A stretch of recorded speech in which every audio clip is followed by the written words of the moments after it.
You wake up as President of the United States, what would you do? In the past, I worked at a warehouse that packed sodas and snacks into totes to be loaded onto trucks and delivered to vending machines. In this particular warehouse we had a milk cooler that was fairly small, had one dim light bulb, and no latch from which to open the inside. I walked in to quickly grab a smidge of milk for the order I was filling. One of the drivers, unbeknownst to me, walked in from his route and saw the cooler door cracked open and thought one of the guys left the cooler cracked and shut it closed, locking it from the outside and me on the inside. As soon as I heard the door shut I absolutely flipped out, like Primal, chew your hand off like a mouse, I need to get out of here by any means necessary kind of freak out. For about all of 5 seconds. The driver opened the door, and I tumbled out, wild-eyed. The driver immediately began apologizing profusely as the look on my face probably said I'm going to murder someone in a blind rage. I quickly calmed down, told him to never, ever, ever close that door again without checking for someone, and went back to work. It was that day that I learned I am severely claustrophobic. Luckily, even if he hadn't heard me immediately, I was working with 2 other dudes who would have had to open the cooler eventually. That's why I came to the determination that I do not handle enclosed spaces well, as even this simple rationalization wasn't enough to keep me from freaking out in very short order. My maggot story would really creep you out. A couple of weeks ago I accidentally left a 8-pound bag of frozen chicken wings in my truck for 3 days in 90 degrees Fahrenheit temperatures. When I found them, the frozen chicken wings had turned into an 8-pound bag of maggots of various sizes on the inside and outside of the bag that they came in. I immediately grabbed the bag to get it out of the vehicle, and the grossest part were the fat ones that got caught between my fingers and the bag. They were cold and slimy, and a few popped and exploded by being smashed between my fingers and the bag. The inside of the bag was literally boiling with maggots. I could actually hear them. There were lots of them on the outside of the bag and on the floor of the truck. The main issue was killing them and cleaning up the mess, and it smells like I've had a dead body in my truck. This is not weird. It is very, very common, especially amongst people who have any sort of anxiety and social anxiety. In my early life I was much the same way. At some point the only job that I could find was a phone operator. So despite my feelings of phone anxiety, I sucked it up and decided I need a phone-specific persona that I held up, which was a fake person. I did this because I needed to get paid. Worked there for about a year, and had a couple other call center jobs before I got into my real career. This didn't exactly cure me. I still have anxiety about phone calls. But at least I can put on my phone with strangers persona when I have to call someone or answer a call, and that shields me. After years of doing the above, eventually I got to the point that 95% of the time I'm fine on the phone and only 5% of the time do I have anxiety about it. Of course, individual mood can influence the exact percentages, but 95/5 on average. Sometimes I still get anxiety if it's an important phone call. But most of the time I'm okay, and my fake persona and regular self are 100% in sync. Along with all forms of anxiety, and in my case especially social anxiety, any one thing that you can do that can go past that anxiety? Do it. Do it often. Do it every time you have the opportunity. This will make the harder experiences a little easier. Once anything gets easy enough to do, repeat this process. I don't even know what it's called. When I was 8 months pregnant, I went to a dinner theater, one I went to for every show every year, and 3 actors were tap dancing on a table, and the table was bowing in the middle, like it's supposed to, so it doesn't snap in half. I had a full-blown panic attack. That table was going to break and they were going to fall. I can't watch people sit on tables, porch swings, swings in general, those big beds people have hanging from ceilings. I just can't. I panic. I've had to really push it down at times when my daughter wants to go on a swing. I let her, but not if there are a lot of people around. She's almost 12 now. Our beds don't even sit on frames. They sit on box springs, and I know that sounds like it looks trashy, but we make it work. Half the things people sit on they wouldn't even really get hurt if it fell. No idea what it is. None at all. I have it as well. It's actually much more common than I first thought. It controls my entire life. I avoid alcohol and caffeine and limit other foods that are damaging to the digestive system. Some painkillers can be harmful, which is a total catch-22. I will deliberately overcook poultry and white fish just to make sure I won't get sick, and I immediately spit out anything that feels hard and sandy. I am still very underweight even for a short guy, and I am scared of overeating because I don't want to be sick or even feel like I'll be sick. On top of this, I have ulcerative colitis. You see, an emetophobia, a terrible combination. It messes with you mentally as well. I've developed separation anxiety and generally feel extremely dependent on others, which makes me feel childish and like a burden. I don't go to parties, bars, or nightclubs because I don't want to drink or see anyone else throw up. My parents both work in hospitals and complain about hypochondriacs every day, and I do not want to become one, but I already am. I've worked with therapists to try to do something about it, but I don't have the resilience to face my fear head on and worry I will be stuck with this for life. It's honestly super hopeless and depressing writing this. Thank God I'm not a woman who wants children, because emetophobia probably halts many good maternal figures from having biological children in the first place, and I don't blame them at all. The first one is water slides. When I was a kid, my mom took me to, I believe, Oceans of Fun, or something to that effect. It has this giant green water slide there. I had never been on a water slide up until that point, so I thought I would give it a go, and it was the biggest mistake I made as a kid. To begin with, I was flying down that thing fast enough to the point I almost went over the edge of the slide 3 or 4 times. It wasn't an enclosed water slide. At some point, my head bounced off of the slide because I somehow managed to get some airtime while going down the slide, had a screaming headache by the end. Lastly, when I finally made it to the bottom, I almost drowned. I could have swore when I looked at the depth of the water before climbing up the staircase to the top, it was shallow enough to where I could touch bottom, which was a concern of mine because I didn't know how to swim. For whatever reason, I couldn't touch the bottom of the pool when I shot off the slide. Lifeguard had to rescue me. I feared water slides so much after that that even small ones that are just a straight shot and aren't big at all terrified me. Almost passed out one time because I tried going down another 1 years later, and I just couldn't do it. Second phobia is a fear of dreams where I fall into the sky. No idea why I have those dreams, but they terrify me. I've had dreams where the world suddenly flips and I'm hanging onto a tree or something, trying to prevent myself from falling into the sky. Third fear is pool covers. The idea of being trapped underneath one doesn't bode well for me. Oddly enough, I'm scared of immortality. Something about being trapped on the mortal plane forever just unnerves me to the highest degree. Imagine being trapped under a collapsed pile of rubble, crushed but never dead, laying there with nothing but your thoughts to keep you busy for the next month or so until someone digs you back up. Or maybe if you're unlucky, you don't get found for thousands of years. Imagine accidentally falling into a pit of lava and having your skin seared and peeled off, but you never die, endlessly sinking to the bottom and burning alive. Imagine getting hit by a truck and feeling your bones turn into shrapnel and lacerate your internal organs, but you're not dead yet. How would you writhe and drag yourself to safety when your bones are nothing but a bunch of shattered chunks and you can't move anything?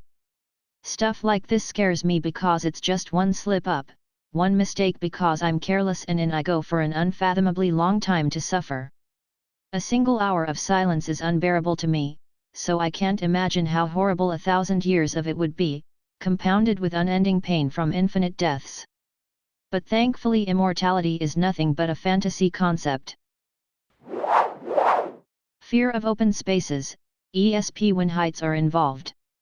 Could be a flat room that's very open with little to no furniture, makes me feel dizzy and like I'm gonna fall and sink under the ground.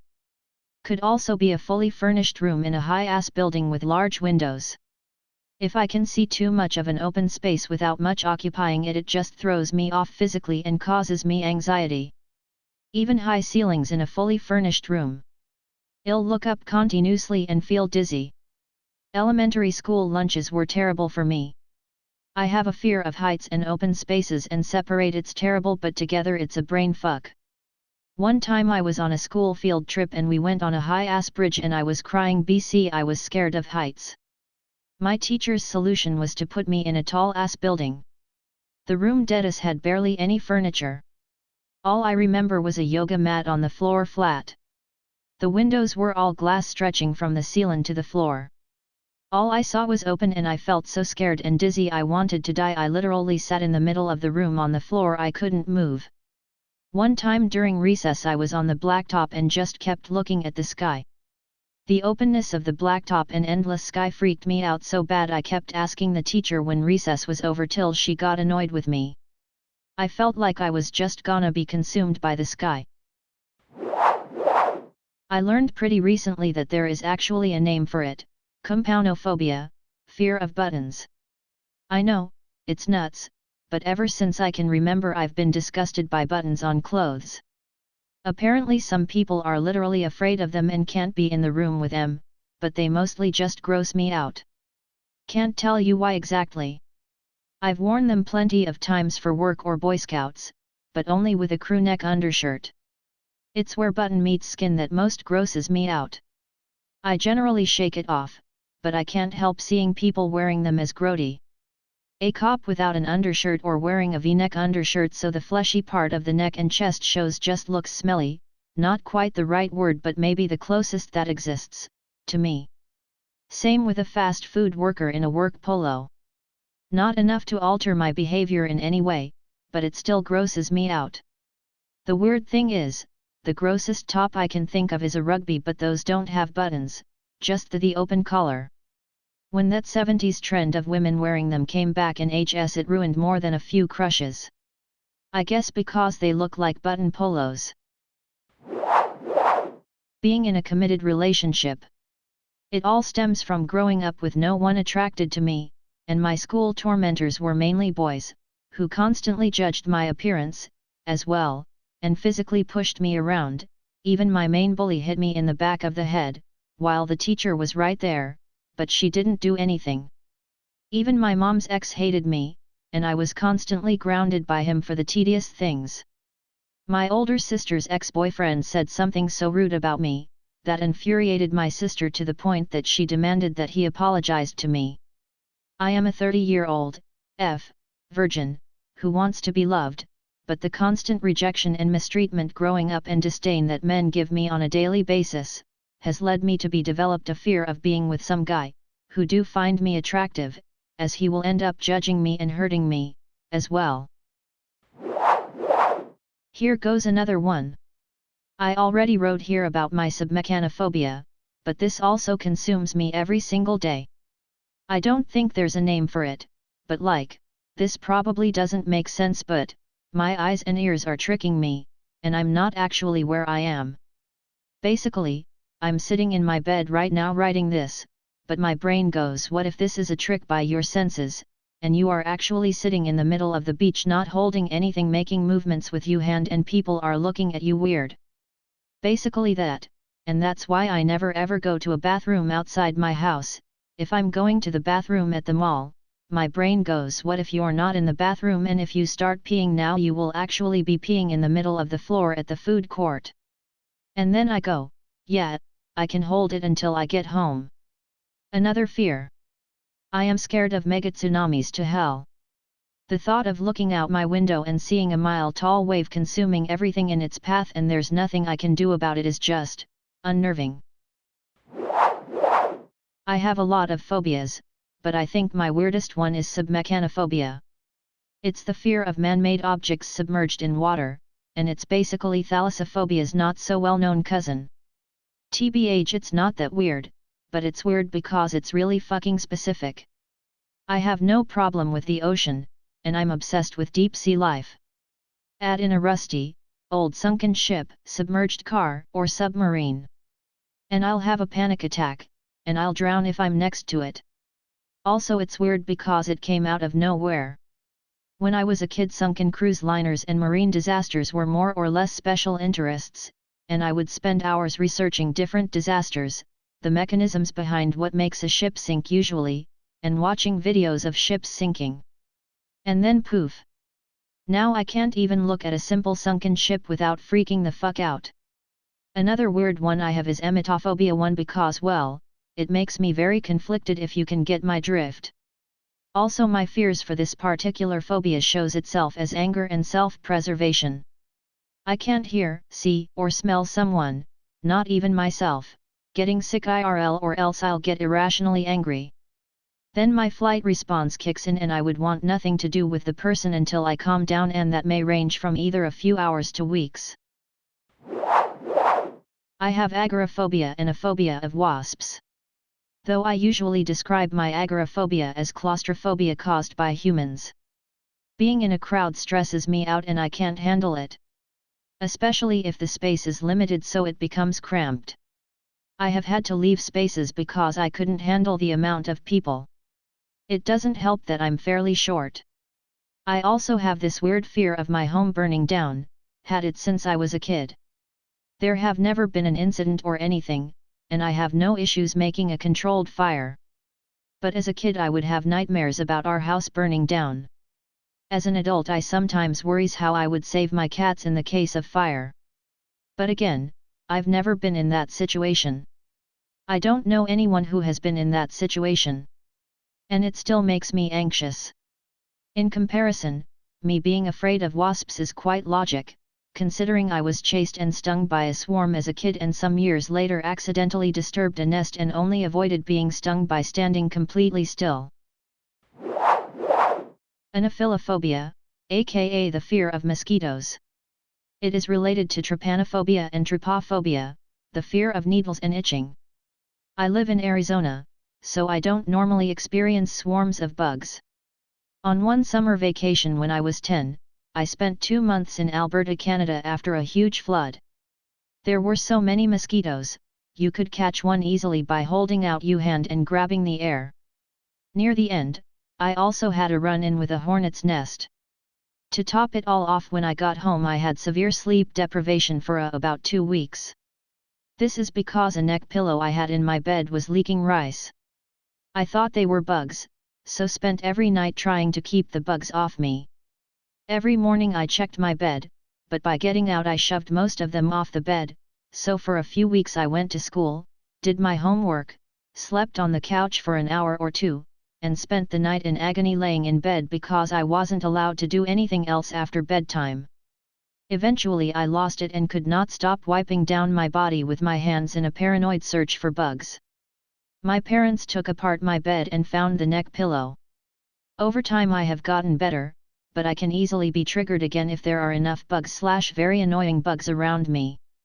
Side story, my parents took me to a doctor to figure out what was wrong with me. After hearing my whole story, they decided to draw my blood. During the blood draw, I was looking away and giving my mom a death grip. The worker told me I could look, but the needle was still in my arm. I started panicking and my mom got really upset at the worker. We didn't go back again. Fire alarms, or similar. Not phone or clock alarms, but CO detectors etc., and any sort of weird beeping that could be an alarm freak me out. I do have a fear of fire, but nearly as intense as my fear of a fire alarm going off. When it was really bad I would lay awake at night trying to listen just in case. It's probably because my mother is hard of hearing, so I feel the need to be aware when I'm worried she won't hear, but it still happens when she's not around. Edited to add that I have never been in a fire big enough to set an alarm off, however the 2 times there was a small fire, a paper towel touched a burner on the stove and I poured my glass of water on it, and the menorah melted, totally bogus, and started to catch fire, but I heard the crackling and again dumped my water on it. I noticed and put them out, so I don't really have any cause for my phobia. I have too many phobias to list them all, but one of the weirder phobias that actually affect my everyday life, is that I have a hard time talking to anyone I can't see, or at least their face. I don't particularly enjoy talking to anyone, but especially on the phone, through a speaker system, or even another room. I go through entire branching conversations in my head as they're happening, so I know what to say next, but if I can't see someone's face, I can't read them well enough to know what's next, and often halt, stumble or stutter while talking. I need to see some hint of someone's mood or intentions before sharing words with them, so I can change my personality and replies accordingly. Always try to limit phone calls to a few seconds of yes and no replies, so we can end the conversation as quickly as possible. I'm sure you're a lovely person who's having a great day, but I can't tell just from hearing your voice. On the flip side, I'm also afraid of prolonged eye contact, so even when I do see someone's face, I usually wish I was elsewhere.